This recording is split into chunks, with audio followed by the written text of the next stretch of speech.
warahmatullahi wabarakatuh. Halo semua sobat-sobat Bungas. Kita nih udah mungkin 2 bulan udah gak ketemu. Nah, hari ini kita kembali lagi di podcast PA Muara Tewe Bungas. Oh ya, seperti kayaknya nih ya, teman-teman ini pada asing ya, pada sama sosok di sebelah saya. Sosok sebelah saya ini memang baru teman-teman, baru masuk kira-kira 3 hari atau seminggu ya di sini di Muara Tewe. Nah, pada kesempatan hari ini kita akan mendengarkan tentang penjelasan masalah terbaru di tahun 2022 bersama dengan orang yang sama saya ini. Nah, sebelum itu kayaknya udah pada lupa nama saya. Perkenalkan lagi, nama saya Asla Evestia. Saya adalah PPPN Pengadilan Agama Muara Tewe. Nah, hari ini saya berkesempatan kembali lagi menjadi host teman-teman semua di podcast Bungas ini. Nah, baiklah kita langsung aja nih. Mungkin pada penasaran nih dengan orang yang di samping saya. Kita sapa dulu ya teman-teman. Assalamualaikum warahmatullahi wabarakatuh, Bapak. Nah, beliau ini adalah, mungkin saya cerita sedikit ya Pak. Nah, beliau ini adalah wakil ketua Pengadilan Agama Muara Tewe yang baru teman-teman. Jadi baru, kalau nggak salah SK-nya itu keluar tanggal 28 November 2022 dan beliau ini baru dilantik nih tanggal 6 Desember 2022 kemarin teman-teman. Jadi sebelumnya itu Pengadilan Muara Tewe itu dipimpin oleh wakil ketua yang sekarang menjadi ketua Pengadilan Agama Selat Panjang kelas 2, yaitu Bapak Haji Khairul Huda SHMH. Nah, jadi beliau ini cepat sekali meninggalkan kita teman-teman dari Pak Huda ini. Jadi kalau Pak Huda ngeliatin podcast ini, apa kabar Pak? Semoga baik-baik aja. Nah, mungkin perkenalan ini mungkin akan saya langsung serahkan ke bapaknya kali ya. Nah, beliau ini mutasi dari Pengadilan Agama Sumbawa Besar ya Pak. Nah, itu di Nusa Tenggara Barat. Nah, Nusa Tenggara Barat. Di Pulau Sumbawa ya Pak. Ini banyak pantainya tuh. Nah, mungkin langsung aja perkenalan kepada Bapak Wakil, dipersilahkan. Terima kasih kepada Pak atau Mbak Esla ya. Pak Asla ya. Biasanya tuh kalau di podcast itu lengkap ada kasih namanya Pak. Nanti lihat di bawah. Nama saya Haji Rahmat Hidayat Sayena. Saya baru bertugas sekitar 2 minggu ya di PA Muara Tewe ini sebagai wakil ketua Pengadilan Agama Sumbawa Besar. Wakil ketua Pengadilan Agama Muara Tewe sekaligus majelis hakim di pengadilan ini. Bapak itu saking nggak biasanya lupa. Nggak biasa belum tahun tadi yang sebelumnya gitu kan nggak bisa ya. Gimana Pak rasanya Pak pindah ke sini? Dan saya tahu ya, Bapak ini lahirnya di Barito Selatan teman-teman, Buntok ya. Jadi beliau ini juga asalnya dari Kalimantan Tengah. Jadi serasa pulang balik lagi ke kampung gitu. Cuman bedanya berapa kali gitu dari tempat kelahiran. Iya, jadi seperti yang tadi sudah disampaikan, saya merupakan salah satu putra daerah ya, dari Kalimantan Tengah, tepatnya di Kabupaten Barito Selatan di Kota Buntok. Kelahiran 7 Februari 1988, tahun sekarang sudah usia 34 tahun. Nah, teman-teman baru umur 34 tahun sudah menjadi wakil ketua. Sekarang tuh kalau kalian kalau teman-teman ya, kalau misalnya niat mau ngeliatin website-nya dari pengadilan-pengadilan agama negeri di bawah Mahkamah Agung itu kebanyakan pimpinan sekarang muda-muda. Jadi sekarang itu mau hakim ya Pak, mau hakim, wakil, ketua itu sekarang di rata-rata ada yang umurnya 30 tahun, apalagi untuk pengadilan agama kelas 2. Jadi pada muda-muda nih, jadi pemimpinnya nih pada fresh semua. Termasuk di Pengadilan Agama Muara Tewe yang kemarin mungkin teman-teman nih belum nonton podcast sebelumnya bersama Bapak Ketua Pengadilan Agama Muara Tewe, Pak Mulyadi LC MHI, itu juga masih sangat muda, terkait umur kalau nggak salah kelahiran dia itu 1985, cuman beda 3 tahun aja dari bapaknya. Jadi masih muda-muda teman-teman. Jadi mungkin nanti kita akan mendengar nih perspektif pemikiran baru dari para pimpinan kita yang mungkin masih tergolong masih sangat muda ya Pak. Nah sebelumnya mungkin boleh Bapak nih perkenalkan diri lagi dulu, Bapak alumni mana, mungkin nanti alumni bisa dengar nih Pak. Jadi saya dari jenjang tingkat dasar hingga S1 itu di Kota Palangkaraya ya.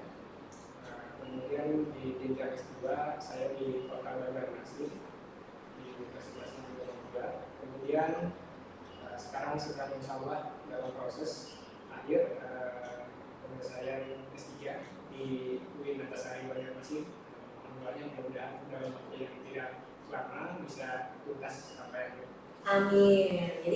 Jadi beliau ini sedang menempuh pendidikan S3. Nah, di UIN, Pak, di UIN Antasari Universitas Islam Negeri Daerah Antasari Banjarmasin di Kalimantan Selatan. Jadi beliau ini seperti jelaskan tadi, kalau beliau ini putra daerah Kalimantan Tengah yang sekarang sudah jadi pejabat negara. Nah, mungkin pengalaman Bapak nih dari CPNS, terus jadi hakim, terus pernah nih kalau nggak salah saya pernah baca dari biodata Bapak bahwa Bapak juga sempat jadi hakim di Pengadilan Agama Buntok ya Pak? Pernah, dulu sekitar 1 tahun lebih sedikit ya. Jadi pindah-pindah gitu ya Pak? Pindah. Gimana rasanya Pak pindah dari pegunungan yang nggak punya pantai tiba-tiba langsung pindah ke Sumbawa Barat? Itu Bapak berapa tahun Pak di Sumbawa Barat? Atau baru berapa bulan? Kalau di ke belakang saya ikut tes hakim itu tahun 2010. Kemudian pengangkatan pertama sebagai CPNS tahun 2011. 2011 di mana Pak? Di Pengadilan Agama Palangkaraya. Pengadilan Palangkaraya. Sekitar 5 bulan saja itu langsung kami karena ada pendidikan hakim sekaligus magang langsung pindah lokasi langsung dalam istilahnya berhubungan sebagai CPNS itu dipindah ke Banten, PH Serang. Oh, PH Serang ya Pak. Di Kemudian Banten. ya 3 tahun setengah di sana sambil proses magang dan diklat, saya diangkat sebagai hakim pertama di Pengadilan Agama Damu Singkep wilayah Kepulauan Riau. Di Riau ya, jadi beliau udah ke Jawa, ke Sumatera, ke Nusa Tenggara Barat, balik lagi ke Kalimantan Tengah. Dari Riau sana saya hampir 5 tahun. 5 tahun Pak? 5 tahun baru bertugas di Pengadilan Agama Buntok sekitar 1 tahun lebih. Tidak lama langsung ditugaskan lagi di wilayah Nusa Tenggara Barat di Pengadilan Agama Besar. Itu hampir 2 tahun. Sekarang setelah menjalani fit and proper test dan dinyatakan lulus sebagai salah satu calon pimpinan dan akhirnya alhamdulillah ditugaskan kembali ke Kalimantan Tengah. Alhamdulillah balik lagi ke Kalimantan Tengah ya teman-teman. Jadi ini tadi sambil berkenalan langsung dengan wakil ketua yang baru. Jadi mungkin nanti siapa tahu Pengadilan Agama Selat Panjang, Pak nih ya Pak, Selat Panjang pengen ngadain podcast gitu kan. Mohon maaf kepada Pak Uda nggak sempet ngobrol bareng di podcast gitu kan, podcast Pengadilan Agama Buntok. Mungkin nanti di podcast Selat Panjang nanti. Ditunggu ya Bapak Ketua Selat Panjang Pak, ditunggu. Nah pada hari ini kita akan membahas, langsung aja ke inti aja. Kita akan membahas tentang undang-undang terbaru dari Peraturan Mahkamah Agung ya Pak. Peraturan Mahkamah Agung nomor 3 tahun 2022 tentang mediasi elektronik. Nah, jadi mungkin pembahasannya akan saya langsung serahkan ke Pak Wakil nih. Mungkin Pak Wakil mungkin jelaskan secara umum atau mau jelasin gimana prosedurnya mediasi elektronik. Jadi sebagaimana tugas dan wewenang dari Kementerian Agama Muara Tewe, salah satu lembaga yudikatif di Kabupaten Barito Utara, itu kan berwenang untuk menyelesaikan memutus perkara-perkara yang menjadi kewenangannya seperti itu, baik dengan perdata Islam, bidang perkawinan, warisan, hibah, zakat dan sebagainya.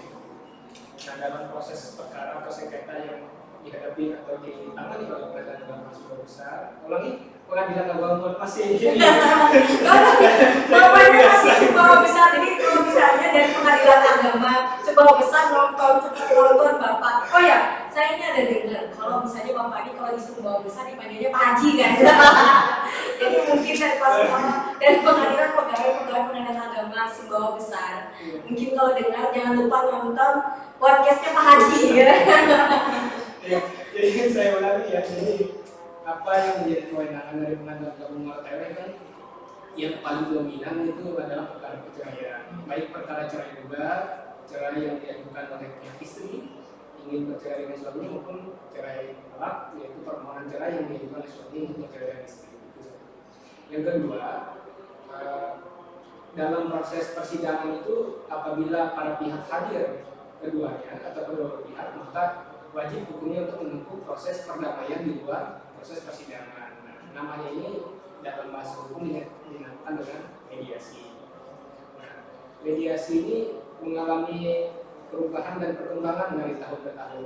Kalau kita merujuk pada aturan dasar daripada proses mediasi itu kan merujuk pada aturan HIR maupun RBG gitu kan, di mana itu merupakan aturan dari peninggalan hukum perdata kolonial Belanda.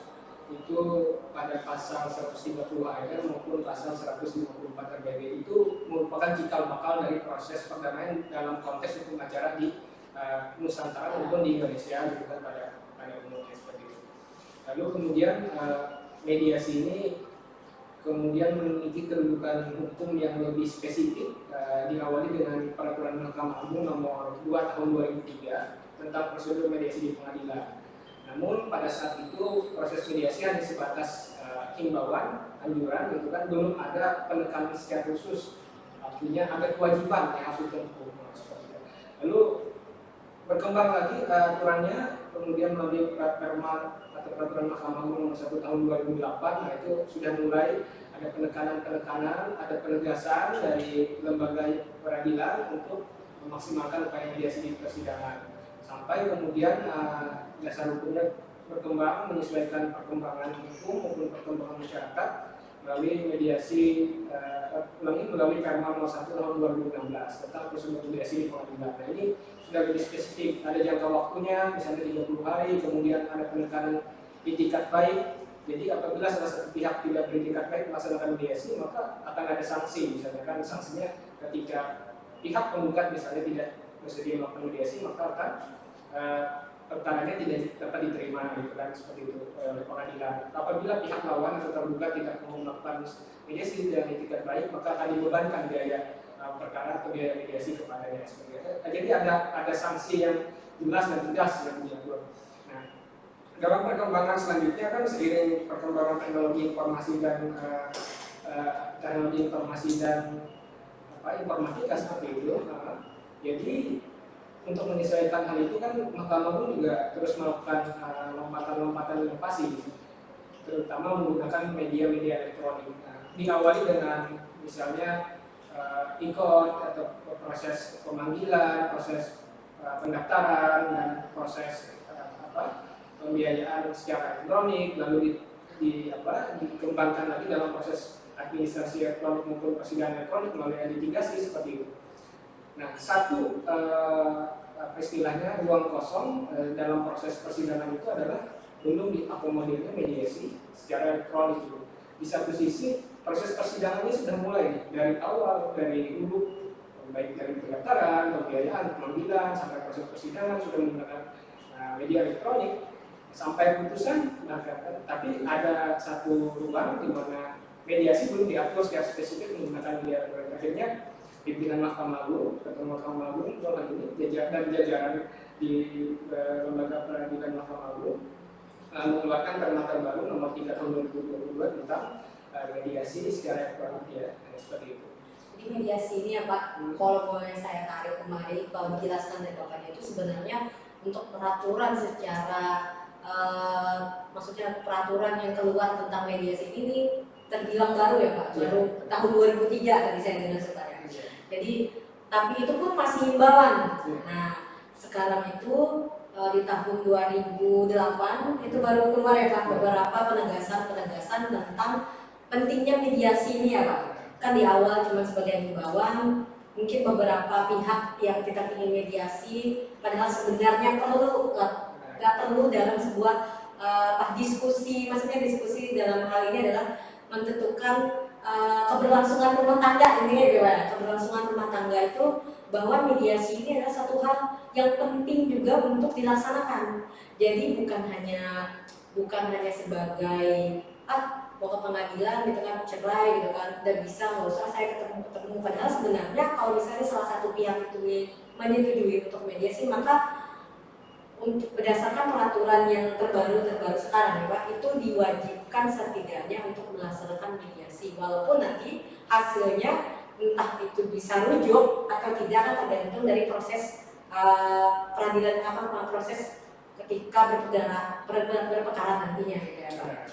Nah jadi begitu pula dengan perkembangan zaman pada sekarang apalagi sekarang kan sudah banyaknya teknologi informasi yang semakin maju ya Pak. Jadi kita juga sebagai wadah untuk wadah pelayanan yang misalnya jarak itu tidak lagi sebagai hambatan, tapi bisa sebagai proses untuk mempermudah kenyamanan dalam proses persidangan. Salah satunya ya tadi Undang-Undang Nomor 3 Tahun 2022 yang keluar adalah peraturan Mahkamah Agung. Salah satunya mediasi elektronik. Dan jadi Bapak juga sempat menjelaskan bahwa sebelumnya kita juga ada di pendaftaran secara elektronik itu juga mempermudah bagi para pihak, para pencari keadilan untuk yang mungkin merasa terkendala jarak atau sebagainya itu bisa menggunakan ekor. Nah kalau misalnya nanti nih para pihak atau para pencari keadilan apa sih ekor? Nah bisa lihat nih sekali promosi Pak. Bisa nih dilihat nih di websitenya Pengadilan Agama Muara Tewe. Jadi bisa pembaca kita di website. Mungkin juga bisa dilihat di salah satu misalnya produk-produk produk-produk peradilan Mahkamah Agung itu juga dijelaskan masalah di mana prosedur ekor, apa itu ekor dan misalnya dan ekor ini adalah salah satu produk Mahkamah Agung yang sangat boleh dibilang ini pendaftaran yang baru ya Pak di pengadilan di wilayah peradilan untuk mempermudah para pihak untuk mendaftarkan perkaranya dan perkaranya dalam bentuk elektronik. Jadi nggak perlu lagi datang ke pengadilan, bisa juga langsung melalui ekor dan juga di Pengadilan Agama Muara Tewe ini juga ya Pak juga menyediakan berbagai macam bermacam layanan informasi yang berbentuk misalnya bisa lewat kalau telepon kan sekarang mungkin biasa aja ya Pak nomor telepon mungkin mungkin lewat WhatsApp juga sudah ada terus juga lewat email lewat Instagram juga media-media sosial jadi para pihak tuh nggak usah bingung para pencari keadilan bingung untuk menanyakan misalnya kalian lagi ada keperluan atau jauh ingin menanyakan tentang informasi pelayanan di pengadilan agama. Jadi mungkin di pengadilan agama lain juga sama, cuma di Pengadilan Agama Muara Tewe juga kita mempermudah gitu para pencari keadilan khususnya warga Muara Tewe, Kabupaten Barito Utara dan juga Kabupaten Burung Raya karena kebetulan juga Pengadilan Agama Muara Tewe itu masih di dua kabupaten yang dipegangnya itu Kabupaten Burung Raya dan juga Kabupaten Muara Tewe. Jadi kalau orang pikir Kalimantan tuh jauh-jauh teman-teman tempatnya. Jadi ini tuh sebenarnya salah satu mempermudah akses untuk menanyakan layanan informasi. Jadi kepada teman-teman di Kabupaten Barito Utara yang mungkin rumahnya jauh-jauh, Kabupaten Burung Raya yang jarak dari sini ke Burung Raya itu sekitar kalau yang cepat itu 2 jam Pak. 2 jam ingin kan nggak bisa datang ke kantor langsung itu bisa langsung menanyakan ke media sosial kita di cari akun Instagram Pengadilan Agama Muara Tewe, di Facebook ada Pengadilan Muara Tewe, terus juga kalau email pam.tewe@gmail.com ini nanti ada kok dikasih di bawah nanti penjelasannya emailnya alamat email dan juga nomor telepon ada di media sosial kita jadi kalau misalnya cari nomor WhatsAppnya mau nih ada teman-teman, jadi nggak usah ragu gitu buat nanya ke pengadilan agama kalau misalnya kalian ingin menanyakan pelayanan di pengadilan agama. Nah terus kita lanjutkan Pak tentang perma Mahkamah Agung, perma Mahkamah Agung tentang mediasi elektronik ini. Terus apa aja sih Pak prosedurnya? Apa sih yang menarik dari mungkin menarik ya kita simpulkan gitu lah, menarik dari adanya dan apa sih yang dimudahkan adanya mediasi elektronik? Baik, jadi sebelum lebih spesifik penjelasan tentang mediasi elektronik, saya ingin memberikan gambaran bagaimana sih proses mediasi atau pra mediasi, khususnya mediasi elektronik di pengadilan. Jadi sebagaimana tadi di awal saya sampaikan, ketika para pihak hadir, jadi tidak hanya dalam perkara-perkara saja, ketika perkara-perkara lain seperti kepercayaan, harta bersama atau perkara ekonomi syariah bahkan seperti itu. Ketika para pihak hadir, kedua belah pihak seperti itu, maka wajib hukumnya mediasi. Dan kalau tidak ya ada sanksi-sanksi yang kemudian ditetapkan atau dijatuhkan. Dalam tahapan proses peradilan perdata, termasuk perdata Islam di pengadilan agama yang dalam nomor tahapannya yang pertama adalah pendaftaran sebagainya seperti itu, pemanggilan para pihak, persidangan pertama. Ketika di awal sebelum kita masuk memeriksa pokok perkara, pengadilan wajib mendamaikan, dalam hal majelis hakim ya, dari saya perdamaian. Apalagi dalam Islam itu kan perdamaian itu hukum yang tertinggi, asluhu syariatul ahkam. Perdamaian itu adalah hukum yang tertinggi. Jadi hakikat tertinggi daripada hukum itu adalah perdamaian, bukan berselisih seperti itu. Karena bagaimanapun hasil putusan pengadilan itu akan tidak adil bagi pihak yang kalah dan akan adil bagi pihak yang menang, karena keadilan itu sendiri sebenarnya tidak absolut ya, sifatnya relatif di mana, tapi bagaimana majelis hakim di sini menempatkan porsi keadilan yang proporsional berdasarkan alat-alat bukti yang kemudian diajukan di pengadilan. Itu yang pertama. Yang kedua, ketika kemudian para pihak hadir di persidangan, setelah didamaikan oleh majelis hakim tidak berhasil, maka dilanjutkan ke tahap pra-mediasi. Ya, pertama majelis hakim tentu menjelaskan prosedur mediasi, apa itu mediasi, apa itu perdamaian di luar persidangan, kemudian menanyakan kepada para pihak misalnya, apakah para pihak ingin melakukan proses mediasi secara manual seperti itu ya, dengan dihadiri langsung, atau tadi dengan berdasarkan peraturan Mahkamah Agung terbaru ini mengakomodir mediasi secara elektronik, itu juga dimungkinkan. Ketika kemudian para pihak istilahnya berkeinginan untuk melakukan mediasi elektronik kan lebih mudah ya, seperti itu menggunakan media elektronik, media virtual seperti itu ya, seperti aplikasi Zoom atau Google Meet dan sebagainya kan, Skype dan sebagainya. Maka setelah itu para pihak akan mengisi formulir mediasi elektronik dan kesepakatan, artinya mereka menyepakati untuk melakukan proses mediasi secara elektronik seperti itu.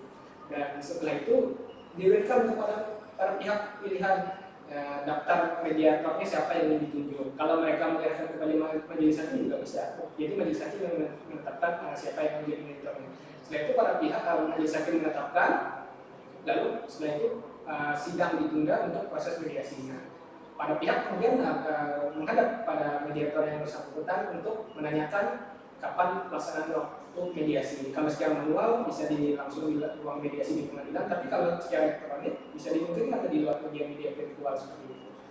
Nanti sampai prosesnya kalau menurut di aturan mediasi terbaru ini kan, karena mediasi elektronik ini juga diatur bahwa salah satu pasalnya dinyatakan ketentuan dalam permen mediasi sebelumnya itu tetap dijalankan sepanjang tidak diatur dalam aturan mediasi terbaru ini. Dalam hal ini waktu, jadi waktu mediasi itu kan 30 hari ya maksimal, dan boleh ditambah gitu sesuai kondisi, tidak disebutkan sini tapi mengacu kepada aturan mediasi yang lama seperti itu. Nah, ini dimaksimalkan saja prosesnya itu. Intinya sih ketika sebelumnya karena mediasi yang sebelumnya mengatur kewajiban mediasi dapat dilakukan secara manual dengan berhadapan langsung, dengan adanya perma mediasi nomor 3 tahun 2022 ini mau kemudian bahwa mediasi bisa dilakukan secara elektronik. Artinya ada kedudukan hukumnya, sudah ada dasar hukum yang kemudian menjadi pijakan para pihak. Jadi lengkaplah sudah proses administrasi elektronik maupun peradilan elektronik di lembaga peradilan seluruh Indonesia seperti itu. Berarti ini salah satu tujuan tujuan Mahkamah Agung untuk melayani melayani maksimal. Jadi kita bilang itu prima ya Pak. Nah, prima melayani layanan untuk para pencari keadilan. Jadi ini salah satu anggapan ini bisa sebagai undang-undang untuk melindungi para pihak dan ingin memberikan kenyamanan untuk para pihak ketika dalam proses persidangan. Nah, jadi gak usah lagi kalau misalnya kalian misalnya menanyakan kalau misalnya saya ini jauh tapi saya ingin mediasi juga, itu sudah ada undang-undang yang mengatur. Jadi pada para pencari keadilan teman-teman semua yang ingin misalnya sekarang sedang melakukan proses peradilan proses persidangan ya Pak, proses persidangan dan kemungkinan ada dilaksanakannya mediasi tapi dalam saya tidak bisa datang, kan kalau misalnya dulu sekarang sidang juga sedang bisa elektronik, maka mediasi juga bisa elektronik dan sudah ada dasar hukum yang kuat untuk bahwa mediasi itu bisa dilaksanakan secara elektronik. Ya. Baik, jadi ketika kemudian para pihak misalnya nih ada kesepakatan perdamaian, risalah hasil mediasinya juga akan diakomodir ya, disampaikan nantinya kepada para pihak. Nah, tapi kalau dalam forum mediasi itu misalnya tidak berhasil, baik mediasi secara manual, secara langsung maupun mediasi secara elektronik tidak berhasil, maka proses persidangan dilanjutkan. Ya, ada beberapa tahapan lanjutan, misalnya pembacaan gugatan, kemudian jawaban, termasuk di sana ada gugatan balik kalaupun memungkinkan seperti itu ya, ataupun diajukan. Kemudian ada tahap jawaban balik dari pihak penggugat, misalnya dalam bahasa hukum dinamakan replik, lalu ada duplik, sanggahan atau bantahan kedua dari pihak tergugat, lalu pembuktian dari masing-masing pihak, kesimpulan, baru pembacaan putusan. Yang menarik adalah proses mediasi ini sampai sebelum dibacakan putusan itu masih diupayakan perdamaian. Itu memang kewajiban majelis hakim untuk mendamaikan para pihak sampai sebelum putusan dibacakan. Saya sendiri punya pengalaman yang menarik ya di salah satu pengadilan sebelumnya. Ini para pihak ini merupakan para pihak yang bisa dikatakan mempunyai kedudukan ya dalam lembaga lain seperti itu. Dalam proses awal, dalam proses mediasi, dalam proses persidangan terus kita upayakan belum juga istilahnya ada keinginan untuk dalam perkara perceraian untuk berdamai dengan pasangannya. Ya, belum ada titik cerah ya Pak. Belum ada titik cerah. Ya, tapi pada saat itu saya sebagai ketua majelisnya juga sebelum dibacakan putusan kita maksimalkan lagi. Saya bersama anggota majelis mendamaikan para pihak. Alhamdulillah sebelum putusan dibacakan, putusan sudah siap, putusan sudah lengkap, ini mau dibacakan. Dan putusannya itu memang bercerai ya Pak? Bercerai. Putusannya kita kabulkan sebenarnya bercerai. Cuma sebelum itu kita ikhtiarkan, kita maksimalkan upaya perdamaian ya. Memang bukan mediasi, namanya upaya perdamaian dari majelis satu. Alhamdulillah tergugah masing-masing pihak punya hatinya ya untuk alhamdulillah bisa rukun lagi dan akhirnya tidak jadi bercerai. Damai lah, happy ending lah kalau bahasanya. Happy ending sebenarnya. Ya. Kalau kita kalau misalnya di peradilan sebagai majelis anggota majelis hakim Ya. itu ketika melaksanakan bahwa kalau misalnya hasilnya itu misalnya rukun kembali itu sebenarnya happy ending bagi kita peradilan. Tapi beberapa pihak itu ada dua Pak. Bisa itu happy ending, bisa sad ending Pak. Walaupun dia sudah bercerai gitu kan. Kan banyak tuh Pak, viral-viral sekarang dia ke pengadilan ngambil akta cerai itu sudah bahagia Pak. Itu sebenarnya nanti mungkin akan kita bahas di podcast yang selanjutnya mungkin ya, bukan pihak sendiri yang viral lah. Itu fenomena. Itu fenomena sekarang. Iya, fenomena sekarang. Ini juga bisa sebagai, maksudnya ini juga akibat media perkembangan teknologi banyak sekali nih yang pengadilan yang para pihak mungkin dia terlalu bahagia fenomena sebenarnya, tapi itu bisa itu terserah dari masing-masing orang ya Pak untuk menempatkan dirinya ketika ini jalan terbaik untuk aku tidak. Ini sebenarnya itu juga adalah jalan masing-masing yang sudah diatur oleh Allah Ta'ala sebenarnya. Jadi saya juga nggak bisa, kita juga sebagai orang yang melihat atau orang yang mendengarkan atau orang yang terdekat dari mungkin nggak bisa menilai karena itu adalah jalan orang masing-masing. Ketika itu bercerai juga itu adalah mungkin ini adalah keputusan terbaik yang mungkin yang bisa diberikan oleh majelis hakim. kepada para pihak kayak gitu. Jadi kita nggak bisa menjudge bahwa sebuah perceraian itu bukan hal yang buruk, karena mungkin saja itu adalah mungkin hadiah terbaik, mungkin jalan dia untuk kelangsungan hidupnya seorang, entah itu tergugat, entah itu penggugat, atau para pihak yang datang ke pengadilan. Jadi bukan hal buruk juga misalnya kita bilang, walaupun di Islam, di agama kita di Islam itu pun, bahwa perceraian itu tidak hal yang diinginkan oleh Allah Ta'ala ya Pak. Seminimal mungkin jangan sampai terjadinya perceraian. Karena tadi kan sudah disampaikan di awal bahwa kedudukan hukum tertinggi adalah kedamaian. Dan saya ingin menambahkan ya, jadi selain sebenarnya ketika proses mediasi ya, baik secara manual maupun secara langsung maupun secara elektronik ya, ini merupakan terobosan terbaru ya yang dikembangkan oleh Mahkamah, itu sebenarnya bagi majelis hakim ada kepuasan tersendiri ya, ada kepuasan batin seperti itu, bisa mendamaikan para pihak. Tapi di sisi lain ya, pimpinan kita di Mahkamah Agung sana juga mengapresiasi. Jadi bagi para mediator, baik mediator hakim maupun mediator non hakim yang banyak menangani perkara-perkara mediasi dan bisa berhasil, itu diapresiasi, diberikan achievement, diberikan reward seperti itu ya, dengan penghargaan. Dan salah satu juga penilaian bagi lembaga atau satker yang diberikan ketika banyak proses mediasi yang berhasil juga meningkatkan prestasi lembaga seperti itu, jika lembaga menjadi baik seperti itu. Itu yang juga salah satu pentingnya mungkin dalam proses mediasi ini. Gitu.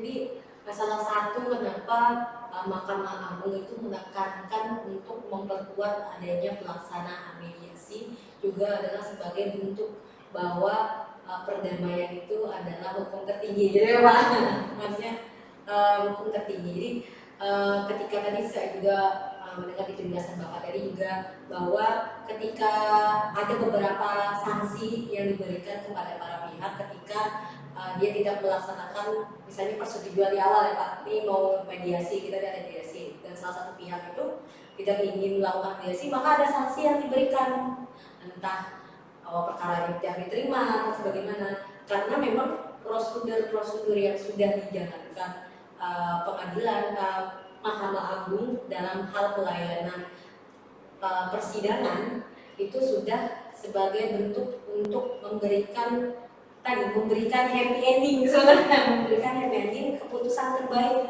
untuk para pencari keadilan.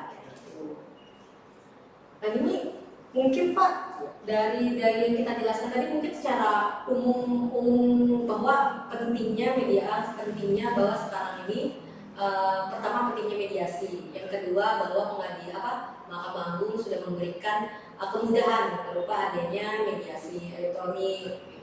Jadi teman-teman yang ingin melaksanakan persidangan nggak usah mungkin yang jaraknya udah jauh dan sebagainya dan tetap melaksanakan persidangan secara elektronik dan ingin melaksanakan mediasi secara elektronik itu sudah bisa ya, walaupun sebelumnya mungkin sudah dijalankan, cuman tidak undang-undangnya itu belum ada ketetapan hukum yang kuat gitu ya. Jadi salah satunya Mahkamah Agung mengeluarkan PMA ini, Undang-Undang Nomor 3 Tahun 2022 sebagai bentuk untuk menegaskan bahwa diperbolehkannya mediasi secara elektronik dengan tata cara juga berdasarkan juga elektronik. Jadi misalnya putusan hasil mediasi kalau memang misalnya ada prosesnya jalannya mediasi juga bisa dikirimkan secara elektronik ya Pak. Saya juga baca gitu beberapa baca di permanya bahwa undang-undang ini juga untuk pengiriman hasil mediasi dan sebagainya itu juga elektronik. Jadi kepada para pencari keadilan yang mungkin sekarang ini sedang menjalankan persidangan atau mungkin nanti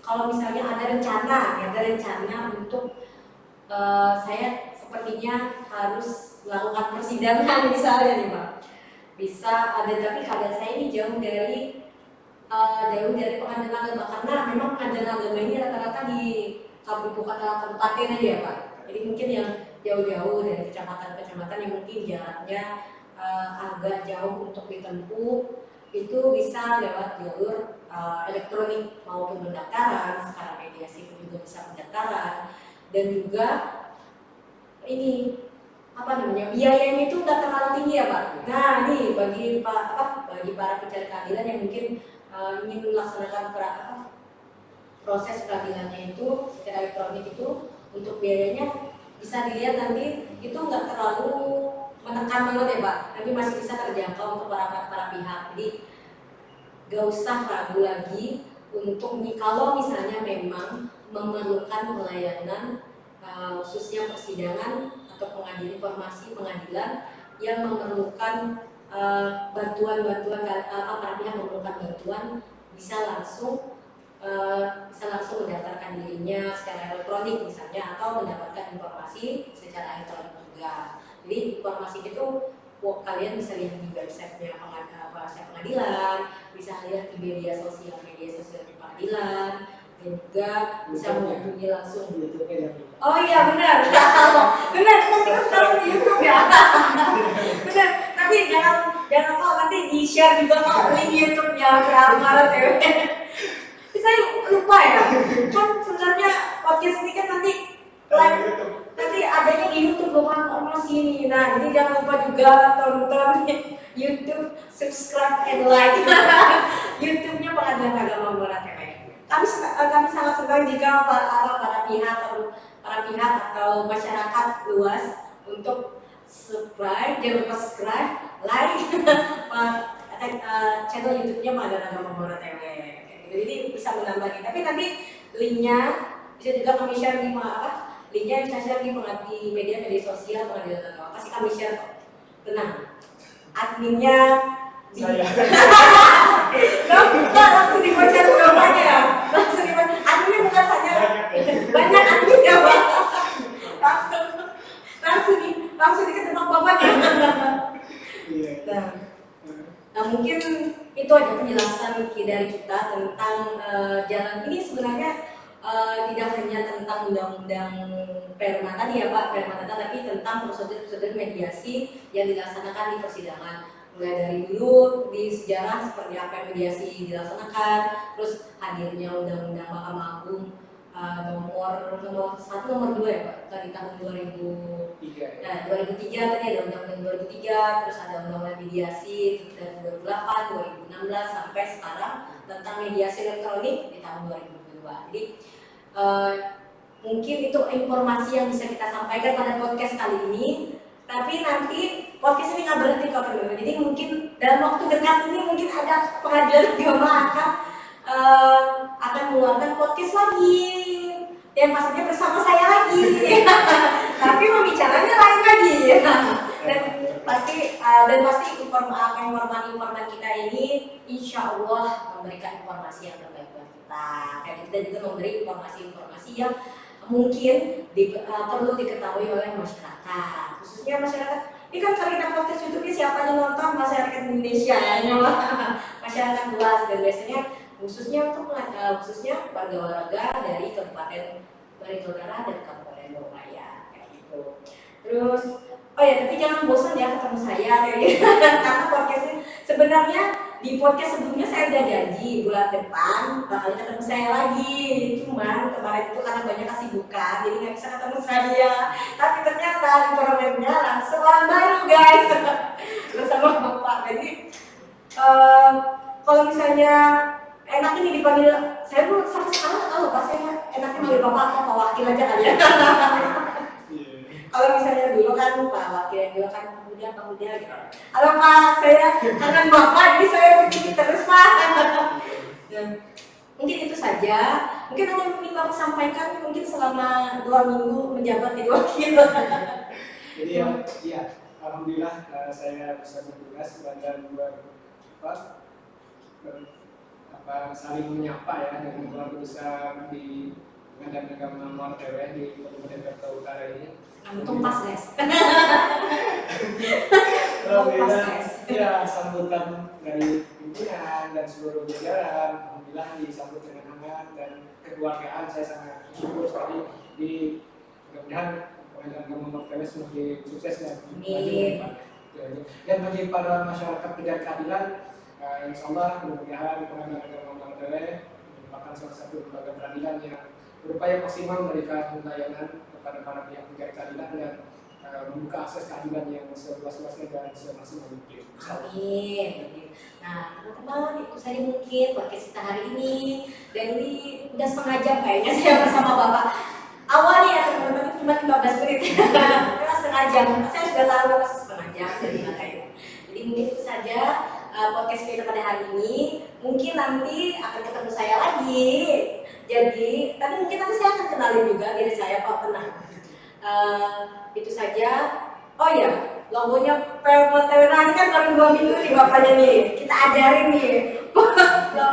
Ini yang lianya pengadilan agama PMTW nih, Pak Pak Amar TW Bungas kan tahu kan bahasa ini Pak? Bungas itu kalau Cantik.